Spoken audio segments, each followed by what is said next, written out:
네, 하나님 말씀 함께 보겠습니다. 열왕기상 17장 17절로 24절까지 있는 말씀입니다. 엘리야에 대한 이야기 두 번째로 여러분과 함께 은혜를 나누려고 합니다. 우리나라의 김연아 선수 있잖아요. 김연아 선수의 별명이 피겨의 여왕이잖아요. 그런데 이 김연아 선수가 세계 최고의 피겨 스케이팅 선수가 된 것은 지금은 은퇴했지만 사람들이 그녀가 가지고 있는 재능 때문이라고 말하는 사람들이 많이 있습니다. 근데 김연아 선수가 스스로 밝힌 자신의 성공의 이유를 이렇게 말해요. 남들보다 많은 연습을 했기 때문이다 라고 말합니다. 남들보다 연습을 많이 했대요. 실제로 김연아 선수는 7살 때 스케이트를 처음 시작한 이후로 하루에 8시간씩 매주 6일 동안 연습을 했다고 합니다. 그게 17년을 꼬박 그렇게 연습을 했대요. 그럼 몇 시간이죠? 6일, 하루 6시간, 1년이 52주잖아요. 그리고 거기다가 17년이니까 17년을 하면 몇 시간 연습했냐? 42,432시간을 꼬박 연습에 투자한 거예요. 그러니까 4만 시간 넘게 피겨를 연습한 겁니다. 김연아 선수는. 여러분 1만 시간의 법칙이라고 해서 사람이 10,000시간을 투자하면 한 분야에서 탁월한 사람이 된다라고 이야기를 하죠. 그런데 김연아 선수는 4만 시간이 넘게 피겨 연습에 투자할 만큼 피겨에 대한 열정이 넘쳤고 또 남들보다 더 많이 노력했고 많이 연습했기 때문에 이렇게 훌륭한 자리에 세계 최고의 자리에 있을 수 있었다라는 거죠. 한 사람의 위대한 인물은 그냥 만들어지는 게 아니라는 겁니다. 태어나는 게 아니라 수많은 연습과 오랜 기간의 훈련을 통해서 그 자리에 가게 되고 만들어지고 세워진다는 것을 우리가 기억했으면 좋겠어요. 근데 이게 비단 운동뿐만 아니라 여러분의 일뿐만 아니라 신앙도 마찬가지여서 오늘 우리가 읽고 있는 엘리야의 상황만 보아도 그렇습니다. 17장에 엘리야의 훈련 내용, 지난주에 함께 말씀을 나눴지만 엘리야의 훈련의 내용들이 쫙 기록되어 있습니다. 그리 시내가에서 훈련을 받고 3년 반 동안, 그리고 사르밧 과부에게서 훈련을 받고 오늘 나오는 본문조차도 엘리야가 훈련받는 훈련의 연속이다라는 겁니다. 17절 말씀 보시면 이 일 후에 그 집주인 되는 여인의 아들이 병들어 증세가 심히 위중하다가 숨이 끊어진지라. 아들이 죽었다는 얘기가 나와요. 그 사르밧 과부의 집에 있었던 아들이 죽었다는 얘기가 나오는데 언제 죽었습니까? 이 일 후에라고 성경에 기록되고 있죠. 17장 앞부분에. 우리는 이 일이라고 해서 단순한 그런 이야기인 것처럼 보이지만 원문에 보면 이 일들이라고 복수의 형태로 나옵니다. 그러니까 한 가지 일이 아니라 많은 일들이 있은 후에 아들이 죽었다는 거예요. 그동안 많은 일들이 있었고 그 많은 일이 일어난 이후에 아들이 죽었다는 겁니다. 우리가 실제로 아는 것처럼 많은 일들이 일어났었죠. 지난주 설교만 해도 제가 꽤 길게 했는데요. 많은 일들이 엘리야의 가정이 아니죠. 엘리야와 또 사르밧 과부의 가정에 일어났어요. 하나님이 17장 1절을 보시면 엘리야가 아합왕에게 가서 내가 말하기 전까지 이 땅에 비도 이슬도 내리지 않을 거야 라고 선포를 합니다. 그리고 하나님이 말씀하시는데요. 그리 시냇가로 도망가라고 말씀하십니다. 목숨 걸고 선포했다면 엘리야가 죽든지 왕이 죽든지 뭔가 결판을 주셔야 되는데 도망가라는 말씀을 주세요. 그래서 그리 시냇가에 가서 까마귀가 물어다주는 음식을 먹으면서 엘리야가 하루하루를 연명합니다. 그 후에 정말 비가 오지 않아서 그리 시냇가의 물이 다 말라버린 거예요. 이슬도 오지 않고 비도 오지 않아서. 그렇게 되니까 하나님이 이제는 사르밧 여인에게 가라, 사르밧에 있는 한 과부에게 가라고 말씀하셔서 엘리야가 사르밧으로 갑니다. 그 여인에게 먹을 것을 얻어먹는 꽤 긴 세월과 시간들을 엘리야가 보내면서 그 긴 시간들이 하나님께 훈련받은 시간이었고 꽤 많은 훈련을 받았다는 거죠. 비가 오지 않는 기근이 3년 동안 있었으니까 적어도 3년 이상의 세월을 엘리야는 훈련을 받으며 보냈다는 겁니다. 고생을 하면서. 그 훈련의 내용도 좀 심해요. 까마귀를 바라보면서 까마귀가 물어주는 음식을 먹어야 돼요. 혐오하는, 이스라엘 백성이 혐오하는, 우리로 따지면 뭡니까? 쥐가 물어주는 음식을 먹고 사는 거예요. 그렇게 하나님을 의지하는 훈련을 받았고요. 사르밧 여인과 함께 동역하면서 동역의 훈련까지 받았어요. 믿음을 한 단계 성장시켜주고 끌어주는 훈련까지 받았다고요. 충분히 훈련받을 만큼 훈련받았다고 생각되는 그런 시간들이었습니다. 더군다나 훈련의 내용도 강도 있게 이것저것 많은 훈련들을 받았다는 겁니다. 근데 그때 다시금 여인의 아들이 죽게 되는 또 다른 훈련이 엘리야에게 시작되고 있어요. 사르밧으로 가서 이제는 용광로에 들어가서 완전히 정금과 같이 단련되는 훈련들을 충분히 받았다고 생각하는데 또 훈련이 시작된다고요. 오늘 본문에서 엘리야가 받은 첫 번째 훈련은 무엇인가? 억울함의 훈련입니다. 여러분 17장 18절 말씀 보세요. 이렇게 말합니다.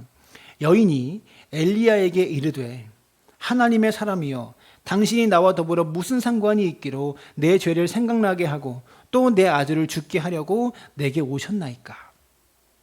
성경의 기록이기 때문에 좀 점잖게 기록되어 있는 것 같은데 이 어미의 심정으로 아들을 잃어버린 여인의 심정으로 바꾸어 말하면 이런 뜻입니다. 네가 뭔데 여기 와서 내 아들을 죽이냐. 네가 뭔데 이 난리를 생난리를 만들어놨냐. 이 얘기인 거예요. 엘리야에게 따지고 있는 겁니다. 생각해 보십시오. 이 여인은 남편이 없습니다. 이 여인의 유일한 가족은 아들 하나입니다. 사랑하는 이 하나뿐인 아들이 죽어버린 이 여인의 심정을 누가 헤아릴 수가 있겠습니까? 어떤 말로 표현할 수 있겠어요? 여인이 너무 화가 나니까 엘리야에게 퍼부어대기 시작하는 거예요. 네가 뭔데 우리 집에 들어와서 너 때문에 일이 이렇게 되었다. 당신이 나와 더불어 무슨 상관이 있나이까? 당신이 여기 오지 않았다면, 당신이 우리 집에 오지 않았다면 내 아들이 안 죽었을 텐데 당신 때문에 내 죄가 생각나고 하나님과 가까워져서 우리가 이렇게 된 거 아닙니까? 이렇게 원망하고 있는 이야기예요. 죄를 생각나게 한다. 18절에 말하잖아요. 당신이 나와 더불어 무슨 상관이 있기로 내 죄를 생각나게 하고. 여러분, 죄를 생각나게 한다라는 말은 고대인들의 일반적인 사고방식이었습니다. 모든 재난과 모든 질병과 모든 어려움들이 자신의 죄 때문에 일어난다고 생각하는 것이 고대인들의 일반적인 사고방식이었어요. 사르밧 과부는 엘리야가 하나님의 선지자가 자기 집에 왔기 때문에 자신의 죄가 생각나서 아들이 이렇게 죽게 되었다. 내 죄가 생각나서 이렇게 어려움이 찾아오고 고난이 찾아오고 그 결과로 아들이 죽게 되었다. 이렇게 말하는 거예요. 여러분, 그런데 엘리야 입장에서 한번 생각해 보십시오. 얼마나 억울한 일입니까? 본문을 한번 살펴보시면 엘리야 때문에 아들이 죽었다는 단서가 전혀 없습니다. 엘리야가 죽인 것이 아니에요. 엘리야가 왔을 때 사르밧 여인은 뭐하고 있었습니까? 나뭇가지를 줍고 있었습니다. 왜 줍고 있었어요? 나뭇가지를 주워서 이걸로 불을 펴서 밀가루 한 움큼과 마지막으로 남은 밀가루 한 움큼과 기름 한 병 가지고 음식을 해 먹고 죽으려고. 그래서 불을 만들기 위해서 나뭇가지를 줍고 있었던 여인이에요.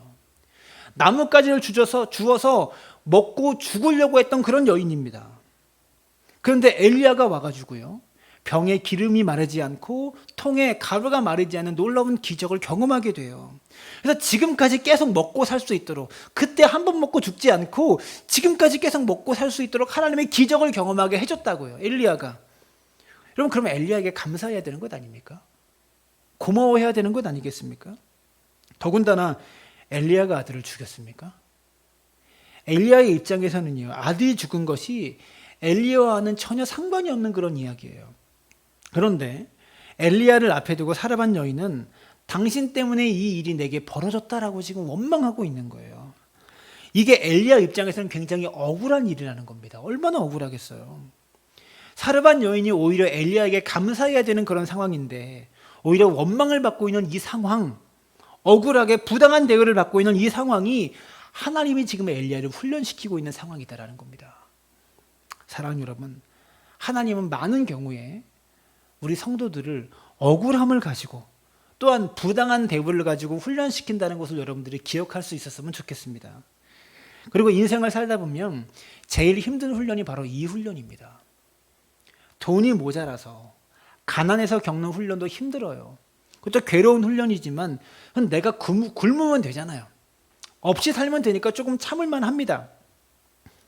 뭐 참을 수 있다는 건 아니고 쉽다는 건 아니고, 근데 그래도 아무리 생각해도 나는 아무런 잘못이 없어요.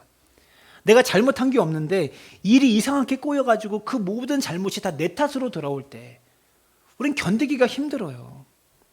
다 내 탓이라고 그러고 네가 잘못한 거라고 사람들이 모함하기 시작하면 너무나 괴롭다고요. 칭찬을 받거나 상급을 받아야 마땅함에도 불구하고 나는 분명히 주를 위해서 일했는데, 주를 위해서 헌신하고 섬긴 것인데 그것 때문에 오해받는 일이 생겼을 때 얼마나 답답하고 힘든지 모른다라는 것이죠. 엘리야처럼요. 말씀에 순종했어요. 죽으려고 했던 그 여인과 자식들을, 가족을, 아들을 살려주었습니다. 먹을 것을 늘 채워지도록 도와주었습니다. 얼마나 답답하고 힘들었겠어요. 우리가 이렇게 억울함을 당할 때 어떡합니까? 화가 나고 이 억울함을 풀고 싶어서 죽을 지경입니다. 일일이 사람들을 찾아가서 설득하고 싶은 마음이 간절하죠. 억울하다고, 내가 잘못한 게 아니라고, 내가 그런 게 아니라고 말하고 싶은 마음이 간절해요. 심지어 그럴 때는요, 나를 사랑하고 아끼는 사람들조차 나를 오해할 때가 있어요. 그럴 땐 정말 죽고 싶은 마음이 들 때도 있을지도 몰라요. 여러분, 그럴 때 그 오해받는 그 일이 하나님께서 여러분을 훈련시키는 하나님의 방법이라는 것을 여러분들이 기억하셨으면 좋겠어요. 이런 억울함의 훈련이 여러분에게만 있는 것이 아니라, 엘리야에게만 있는 것이 아니라 믿음의 사람들이 다 그렇게 훈련을 받았습니다.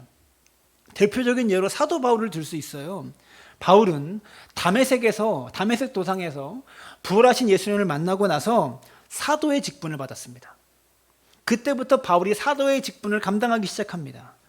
하나님 앞에 부름받은 이방인의 사도로, 이방인에게 복음을 전하는 사도로 바울이 부름을 받았는데, 고린도후서 12장 12절에 사람들이 바울의 사도권을 자꾸 의심해요. 네가 무슨 사도냐? 원래 사도는 예수님의 12제자를 가르쳐 사도라고 하는데 너는 제자가 아니잖아.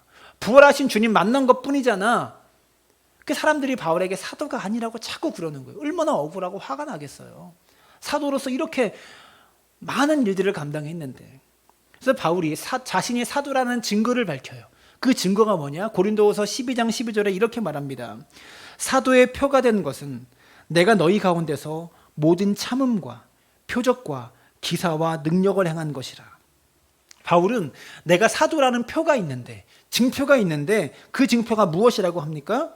모든 참음과 표적과 기사와 능력이라 이렇게 말합니다. 이런 표적과 기사와 능력, 이런 것이 사도의 증거라고 말하면 이해가 됩니다.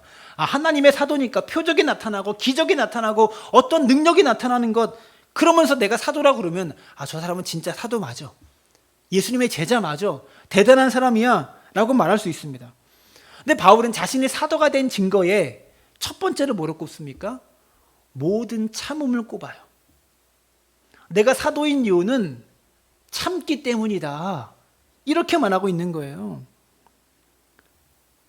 참는 게 자신이 사도가 된 첫 번째 표식이라고 바울은 지금 증거하고 있다고요. 그렇게 설명하고 있다고요. 무슨 말입니까? 하나님을 믿는 사람들, 구원받은 사람들이요, 주의 일을 섬기다 보면 억울하고 괴롭고 오해받고 사람들에게 손가락질 당하는 일도 많이 생길 수 있습니다. 그 억울한 일들 가운데 바울이 자신이 사도가 된 표를 무엇으로 내세우고 있냐면 참는 것을 내세우고 있다고요.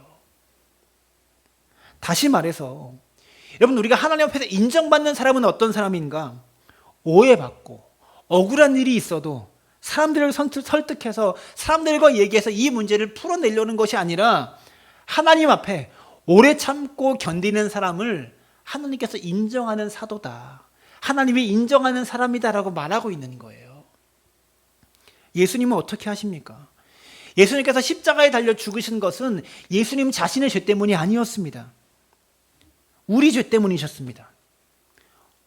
억울하지 않으셨겠어요?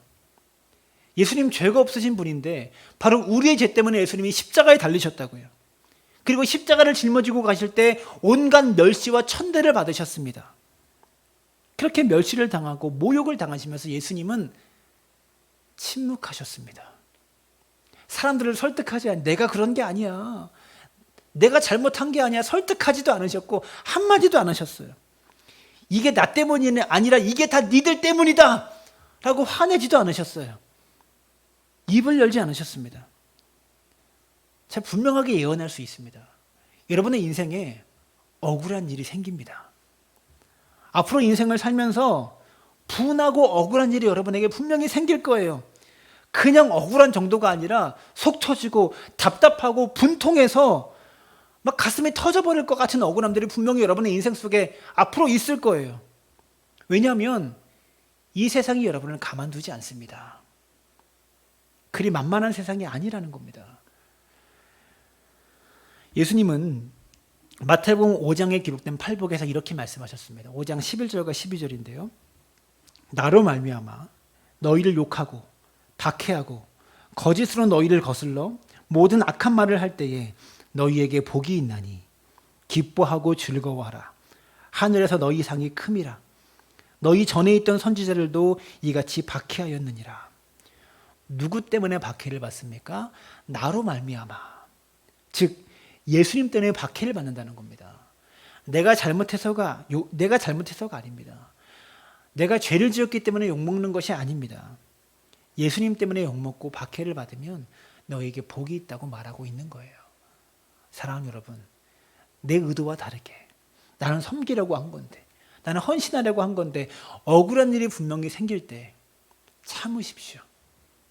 그게 내가 성도라는, 내가 그리스도인이라는 참된 증거라는 것을 여러분들이 기억할 수 있었으면 좋겠습니다. 그 사실을 엘리야도 알았습니다. 그래서 엘리야는요, 자신에게 이렇게 마구 퍼붓고 있는 여인에게, 당신 때문이라고, 당신 때문에 내 아들이 죽었다고 퍼붓고 있는 여인에게 한마디 대꾸도 하지 않습니다. 얼마나 억울합니까? 내가 죽였냐? 내가 뭘 잘못했냐? 내가 너한테 와서 네가 손해본 게 뭐냐? 이렇게 따질 수도 있지 않습니까? 근데 엘리야는 침묵합니다. 참습니다. 그리고 엘리야가 받은 두 번째 훈련은 무엇인가? 기도의 훈련을 받습니다. 엘리야는요, 무척 억울했겠지만 이 여인에게 한마디 대꾸도 하지 않았습니다. 그가 한 말은 단 한마디입니다. 19절 말씀. 엘리야가 그에게 그의 아들을 달라 하여, 아이를 달라, 죽은 아이를 달라고 합니다. 엘리야는 아이를 달라고 이야기한 것밖에 없습니다. 다른 이야기 하지 않았습니다. 그리고 그 아이를 안고 하나님 앞에 기도하기 위해서 다락으로 올라가죠. 여러분, 여기서 우리가 주목하고 싶은 거, 궁금한 것이 있습니다. 그러면 엘리야는 이 아이를 안고 기도하면 이 아이가 살아날 것이다라는 확신이 있었을까요? 이 아이가 기도하면 살 것이다라는 것을 알았을까요? 몰랐을까요? 엘리야는 아마도 몰랐을 겁니다. 20절 말씀해 보시면 여호와께 부르짖어 이르되 내 하나님 여호와여, 주께서 또 내가 우구하는 집 과부에게 재앙을 내리사 그 아들이 죽게 하셨나이까 하고, 이렇게 말하고 있죠. 번역이 좀 잘못되었어요. 이 번역이. 여기 또를 빼고, 그 또에 제가 짝대기 거는 거 보이세요? 또라는 단어를 빼고 도라는 단어를 추가해야 됩니다. 다시 번역하면 20절 말씀 한 장 넘겨서 보여주세요. 20절 원래 이렇게 번역돼야 돼요. 여호와께 부르짖어 이르되 내 하나님 여호와여, 주께서 또 내가 우구하는 집 과부에게도 재앙을 내리사 그 아들이 죽게 하셨나이까. 왜 과부에게도 재앙을 내리셨냐, 이렇게 기도했다는 거예요. 엘리야가. 무슨 말이냐면 하나님은 엘리야의 고향이었던 이스라엘에 비가 오지 않게 하고 있으십니다. 지금 3년 반 동안 비도 이틀도 지금 내리지 않았어요. 그래서 그리 시냇가의 물도 말라버렸고요, 이곳 사르밧까지 물이 말라버렸어요. 이스라엘 부근이니까 역시 여기도 비가 오지 않고 있다고요. 엘리야의 기도를 쉽게 요약하면 이런 겁니다. 하나님, 최소한 내가 살고 있는 집은 보호해 주셔야 될 거 아닙니까? 어떻게 내가 살고 있는 집, 이 과부의 집에도 재앙을 내리게 하셔서 아들이 죽게 하십니까? 이 이야기입니다. 비가 오지 않은 기간이 총 3년 반입니다. 그럼 농사를 못 짓죠. 비가 한 달만 안 와도 식물이 다 말라 죽어요. 3년 반 동안 비가 오지 않았습니다. 농사도 없습니다. 농사를 못 짓으니까 먹을 음식도 없는 거예요. 그 당시에 제대로 먹지 못해서 몸이 허약한 사람은 허기졌을 것이고요, 말라 비틀어졌을 겁니다. 굶어 죽는 사람이 허다했을 거예요. 여러분, 시돈 땅에 재앙이 내려서 비가 오지 않는 것은 이해가 돼요. 바알의 땅이니까, 우상 숭배하는 곳이니까. 사르밧도 시돈 안에 있고요. 그건 이해가 됩니다. 그런데 엘리야가 살고 있는 여기는 보호해 주셔야 되는 건 아니겠어요? 하나님의 선지자인데 이스라엘도 바알 우상 숭배를 하니까 3년 반 동안 비가 오지 않는 거 이해가 돼요.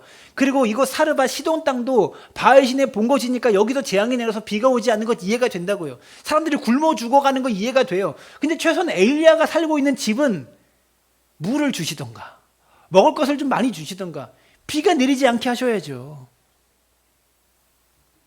근데 엘리야가 살고 있는 이 집에도 어떻게 똑같이 재앙을 내리게 하시냐, 이겁니다. 지금 엘리야의 기도는. 또 엘리야 입장에서 보면요, 창세기부터 오늘 본문 열왕기상까지 성경의 이야기를 보면 사람이 죽었다가 살아난 사람의 이야기가 없습니다. 죽은 나사로도 살잖아요. 베드로가 죽은 자를 살리잖아요. 바울이 설교하다가 3층에서 떨어진 유두고를 죽었는데 살리잖아요. 죽었다 살아난 기록은 성경에 몇 번 있는데 여기가 최초예요. 이 전까지 죽었다 살아난 사람이 없었다고요. 여러분, 기도를 해도 뭔가 경험이 있어야 기도를 하죠. 그래야 상상을 할 것 아닙니까? 근데 엘리야 입장에서는 죽었다 살아난 사람의 이야기를 본 적도 없고 들은 적도 없는 거예요. 그러니까 엘리야 입장에서 아기가 살아나는 것이 하나님의 뜻이라고 살려달라고 기도하기 어렵다는 겁니다. 우리가 흔히 간구한다라는 말을 하죠. 근데 간구한다는 것과 기도한다는 것은 다릅니다. 의미가 달라요. 간구한다라는 말은 간절히 구한다라는 그런 의미가 담겨져 있습니다. 그래서 간구한다라는 것은 하나님의 뜻이 분명하기 때문에 그 뜻을 붙잡고 이루어 주시기를 기도할 때 간구한다라는 말을 써요. 예를 들면 여러분, 한 영혼 전도하는 것을 하나님이 기뻐하시는 것이죠. 이건 하나님의 변함없는 뜻이잖아요. 영혼을 구원하는 것. 그래서 영혼을 구원하기 위해서 간구한다라는 표현을 써요. 간절히 구한다라는 거예요. 고민할 필요가 없는 것입니다. 이건 분명한 하나님의 뜻이기 때문에 내 생명을 걸고 간절히 구해도 되는 거예요. 그런데 아파트를, 역세권 아파트를 사야 할까? 아니면 여기서 좀 떨어진 아파트를 사야 할까? 가게를 하는데 여기를 얻어야 되나 저기를 얻어야 되나? 이것은 분명한 하나님의 뜻이 무엇인지 우리가 모르잖아요. 이 문제를 놓고 간절히 기도는 하지만 이 가게 계약 안 해주시면 저 죽겠습니다. 이렇게 기도할 수는 없는 거라고요. 하나님의 뜻을 정확히 모르기 때문입니다. 그럴 때는 하나님의 뜻을 구하고 인도해 달라는 기도를 하는 겁니다. 그래서 기도와 간구는 의미가 달라요. 오늘 본문에서 엘리야는 하나님의 뜻이 무엇인지를 몰랐습니다. 그래서 뜻을 알고 간구한 게 아니라 뜻을 모르기 때문에 기도한 거예요. 엘리야는 하나님의 뜻이 뭔지 몰라서, 하나님의 뜻을 모르기 때문에 하나님 앞에 나아가서 아들을 안고 죽은 아들을 안고 호소한 거예요. 살려달라고 기도한 게 아니라는 거죠. 이해가 되세요? 기도한 거예요. 하나님, 최소한 제가 살고 있는 집은 보호해 주셔야 되는 것 아니겠습니까? 어떻게 내가 살고 있는 집, 이 여인에게도 재앙을 내리셔서 아들을 죽게 하십니까? 쉽게 말하면 하나님께 신세한탄한 거예요. 하나님, 최소한 고난에서, 이 간모의 고난에서 저는 면제시켜줘야 되는 것 아니겠어요, 하나님? 이렇게 하소연한 거라는 겁니다. 여러분, 이게 기도예요. 우리는요, 모두가 하나님의 뜻을 알고 기도하는 줄 압니다. 하나님, 내가 어디로 갔으면 좋겠습니까? 이 대학 갈까요? 저 대학 갈까요? 이 회사에 취직할까요? 저 회사에 취직할까요? 하나님의 뜻을 알아서 뭔가 희미한 것이라도 붙잡고 기도하고 싶어 한다는 거죠. 우리의 마음이. 그래서 아무것도 없는 상태에서 기도하면 답답해합니다. 내 장래가 어떻게 될지, 내 미래가 어떻게 될지 답답해 한다고요. 그래서 오늘 본문의 엘리야는 하나님의 뜻을 전혀 모르지만 한탄함을 하나님께 맡겨드린 거예요. 전폭적으로 자신을 포기하고 하나님께 맡겨드리는 것이 여러분 믿음입니다. 그게 기도예요. 21절 말씀 보시면 그 아이 위에 몸을 3번 펴서 엎드리고 여호와께 부르짖어 이르되 내 하나님 여호와여 원하건대 이 아이의 혼으로 그 몸에 돌아오게 하옵소서 하니. 본문에서 엘리야가 3번 엎드린 것 때문에, 3번 엎드려 기도한 것 때문에 아들의 혼이 돌아온 것 같지만 3번은 그렇게 의미를 둘 수 있는 숫자가 아니에요. 3번이 의미하는 것은 완전수를 의미합니다. 삼위일체 하나님을 말하듯이 3은 완전수를 의미하는 거예요. 예를 들어서 열왕기상 18장 43절에 보시면 엘리사가 나아만에게 7번까지 다시 가라라는 말이 나와요. 요단강에 가서 7번 몸을 담궈라. 죄송해요. 엘리사가 아니네요. 구름이 오는 거, 엘리야가 저 멀리서 구름이 오는 것을 엘리야가 봅니다. 그러면서 사환에게 올라가서 보라고 그래요. 근데 아무것도 없다고 사환이 말하거든요. 그때 엘리야가 7번까지 올라가서 다시 봐라라고 말합니다. 이 7번까지 가보라는 말이 딱 7번 가보라는 게 아니라 7이라는 숫자가 충만의 수를 의미하고 있는 거거든요. 그러니까 비구름이 올 때까지 계속 가서 보라는 겁니다. 비구름 올 거야. 그러니까 올 때까지 계속 올라가 봐, 이런 의미라는 거예요. 우리는 숫자의 의미를 두려고 하는데 3번, 7번은 아무 의미가 없는 거예요. 하나님의 응답하실 때까지 기도했다라는 것을 말하는 거예요.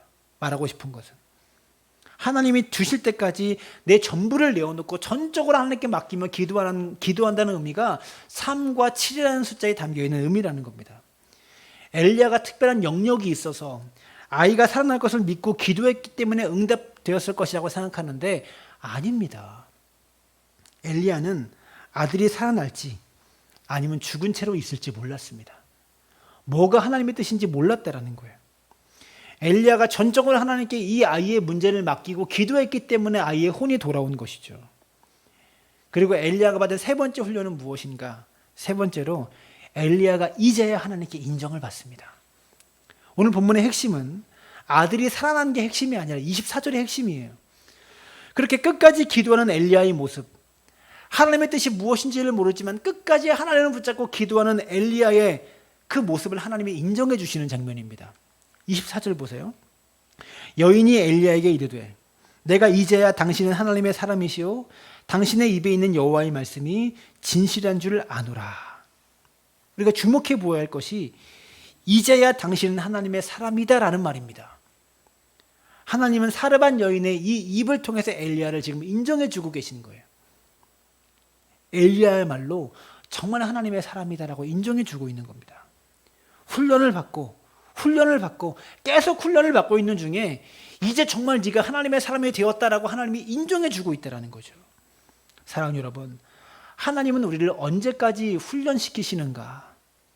하나님이 보시고 충분하다 생각할 때까지 훈련하신다는 것을 여러분들이 기억하셨으면 좋겠어요. 오늘 저 여러분의 인생도 마찬가지 아닙니까? 우리 인생 가운데 얼마나 많은 문제가 반복적으로 일어나고 얼마나 많은 훈련이 계속해서 우리에게 찾아오는지 모릅니다. 우리 생각에 이만하면 됐다 싶은데 이제 고생 끝이다라고 그렇게 생각되어지는데 우리에게 문제는 또 찾아오더라는 겁니다. 그래서 시련이 찾아오고 시련이 반복되어질수록 이제 그만했으면 좋겠다, 이런 생각이 듭니다. 이 사실을 잘 보여주는 것이 엘리야만이 아니라 아브라함도 그랬습니다.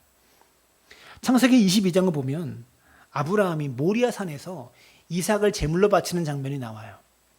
근데 22장 1절을 보시면 그 일 후에 하나님이 아브라함을 시험하시려고 그를 부르시되 아브라함아 하시니 그가 이르되 내가 여기 있나이다. 이 말씀도 자세히 보시면 오늘 본문의 시작 엘리야에게 이 일 후에라고 말하잖아요. 그거 똑같아요. 그 일 후에라고 표현하고 있죠. 이 그 일 후에라는 이 단어 안에 아브라함의 인생이 함축적으로 다 녹아 있는 거예요. 창세기 22장까지 아브라함의 생애를 보시면 12장에서 본토 친척 아버지의 집을 떠나라고 하나님 말씀하십니다. 그 다음에 갈 바를 알지 못하고 어디로 가야 될지도 모르면서 아브라함은 길을 떠납니다. 그렇게 출발한 아브라함 인생에서 얼마나 많은 훈련들이 있었습니까? 얼마나 많은 고난들이 있었습니까? 조카 롯과의 관계에서 많은 훈련을 받았습니다. 또 약속의 아들이 아닌 이스마엘을 얻는 과정 속에서 집안의 갈등이 있었고요. 내분이 있었고요. 이스마엘을 내쫓다가 많은 어려움들이 아브라함의 인생 속에 있었어요. 그 후에 약속의 아들 이삭을 100세에 얻게 되는데요. 이제 훈련 받을 만큼 받아서 12장부터 시작되는 훈련 받은 만큼 받아서 귀하게 얻은 아들과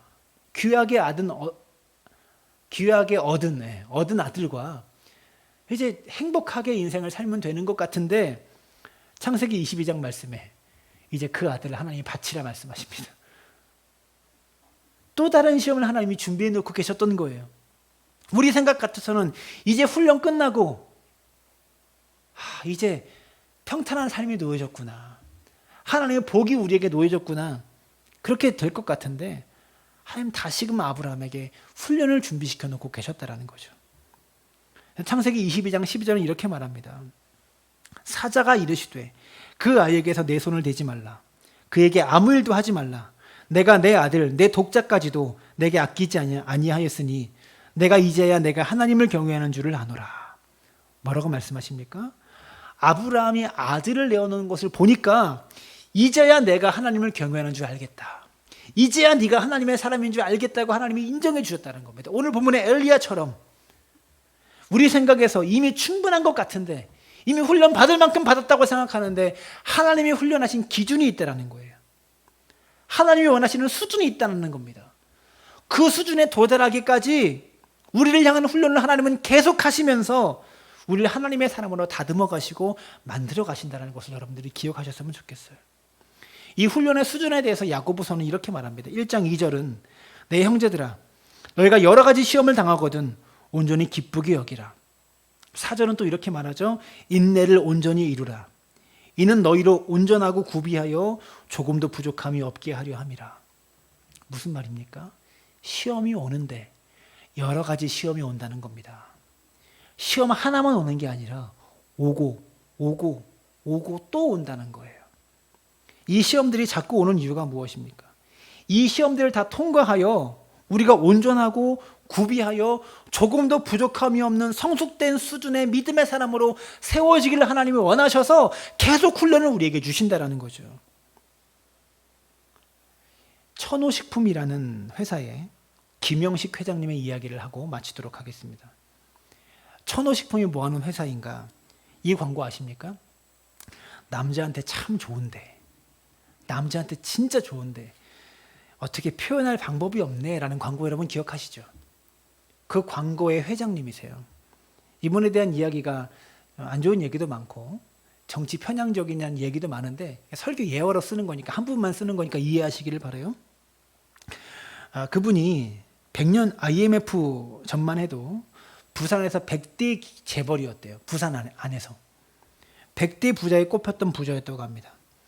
부산에서 알아주던 부자였는데 돈이 많다 보니까 여기저기 사업에 막 투자하다가 IMF가 터져서 투자한 사업마다 줄줄이 다 망하게 됩니다. 그래서 빚을 지는데 부산에서 이제는 100대 빚쟁이가 되었다고 해요. 100대 재벌에 들어가던 사람이 100대 빚쟁이로 전락해버린 거죠. 그래가지고 다시금 그 모든 빚을 청산하고 다 털어내고 이제 새롭게 사업가가 된 이야기를 책으로 써낸 거예요. 이 책의 제목만 알아요. 책을 안 읽어봐서. 10m만 더 뛰어봐라는 책이래요. 제목이. 내용은 별거 아닙니다. 흔한 자기개발서와 비슷해요. 자기가 얼마나 노력했는지를 보여주는 책이에요. 뭔 내용이냐면 남들은 100m 뛸 때 나는 110m 뛰었다는 그런 내용이에요. 그런데 그 책에서 이렇게 말합니다. 나는 너무나 힘들어서 용기가 달아날 때 그때 정신없이 기도했다.